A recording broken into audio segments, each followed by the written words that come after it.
Welcome to Elite Beyond Borders with Odai. Today, we explore one of the most striking features of our era: collective systems of thought that are as powerful as traditional religions, yet often collide with widely accepted facts and truths.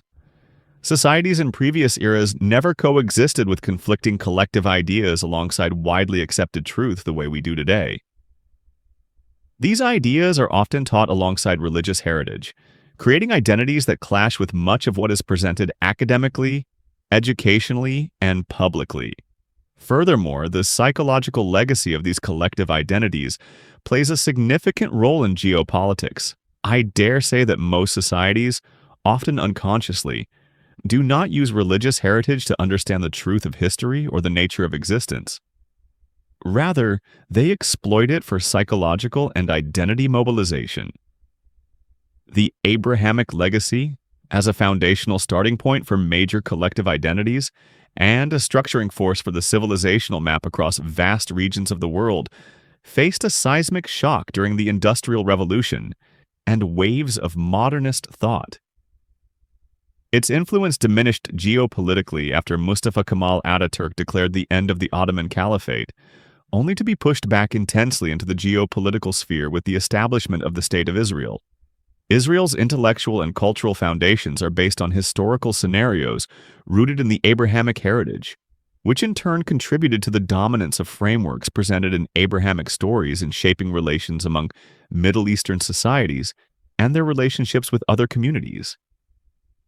This also led to the narrowing of the Arab nationalist project to the idea of popular confrontation, with major neglect of economic and social development, separation of powers, cultural development, and the reassessment of belonging and citizenship relations. Political sectarianism and political Islam, both its Shia Khomeini branch and Sunni fundamentalist branch, which has become heavily confrontational with the former but also intertwined and allied in key intersections, emerged as a ready framework for regional relations and conflicts, deeply understood by local communities without much effort needed for socialization. The Eastern Mediterranean became a radiating center of identity, channeling psychological energy to both the Christian right in the West and the Afghan fighter in the East, recharging these identities with emotional and ideological power.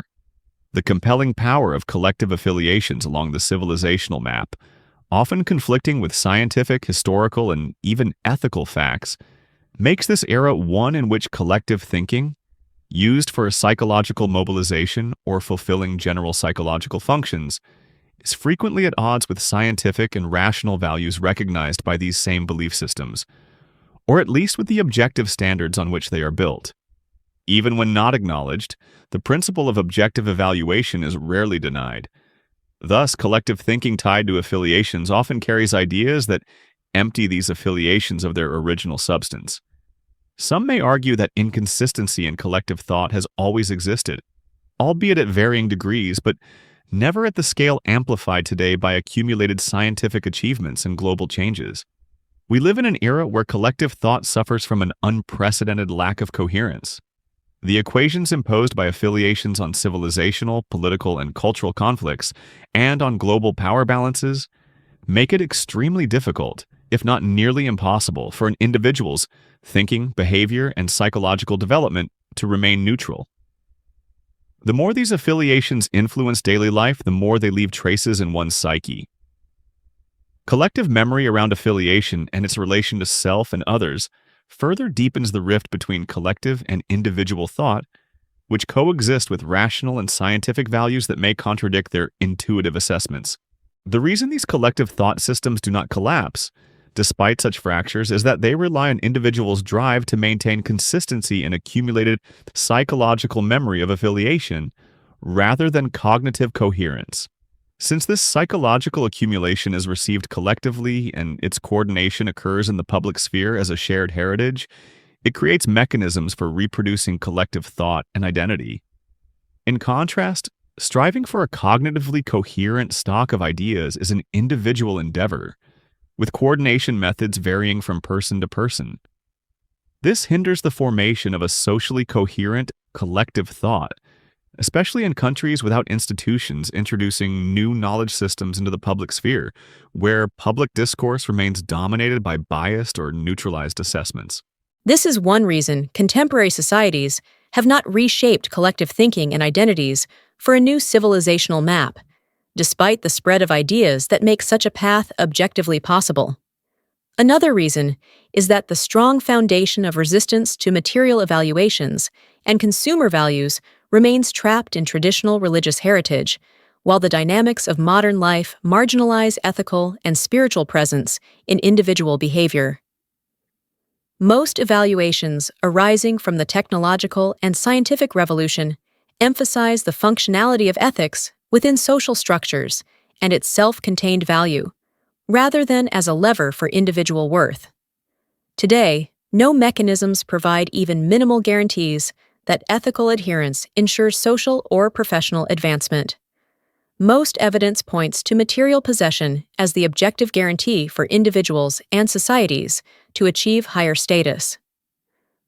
Freudianism and Marxism, two of the most influential frameworks in contemporary thought, considered all collective psychological manifestations, cultural representations, and driving forces of societies as linked to organic motives, either directly or through a chain of interactions.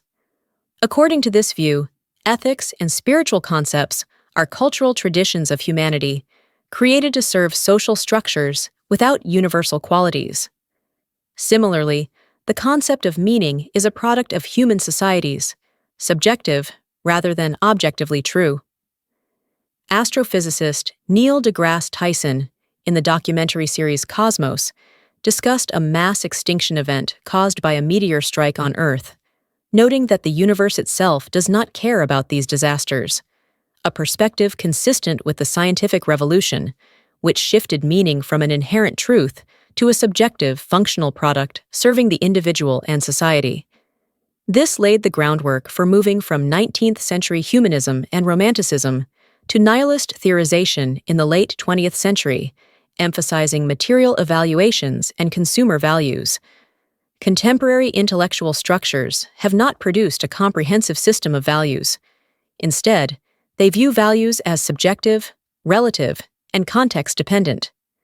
A new civilizational identity cannot emerge without a coherent, knowledge-based system of values shared in the public sphere. For example, the transition from paganism to Christianity gradually erased pagan collective thought and many local religions in areas where Christianity became established. Similarly, Islam rejected physical embodiment, offering a more abstract concept of God, and producing a civilizational map that reshaped collective thought in its regions, traces of which we inherit today. Communism was the first modern, comprehensive intellectual organization attempting to create a new civilizational map, but after the dramatic collapse of the Soviet Union, orthodox identity reasserted itself strongly in Russia. Modern thought systems have not produced a complete set of standards for addressing contemporary lifestyles and behaviors. For example, cosmetic surgery has become common among women without congenital deformities, whereas traditional religious values focus on behavior rather than appearance. Appearance now plays a major investment role in certain aspects of modern life. Contemporary ethics have not provided comprehensive moral guidance for meaningful human mobilization, and spiritual pursuits are often valued subjectively rather than cognitively. This conflict worsens when individuals pursue spiritual life through local religious frameworks, which frequently contradict scientific principles. Current collective thinking is cognitively inconsistent, holds opposing ethical directions, and is more vulnerable to public opinion and fluctuations than in any previous era. Collective thought is structured around two main pillars: a spiritual life serving psychological and mobilization functions, which is not cognitively coherent, and a knowledge-based structure aligned with contemporary facts, but supporting material evaluations and consumer values. In this episode, we explored how collective thought has fractured and lost its coherence. But this is only the beginning.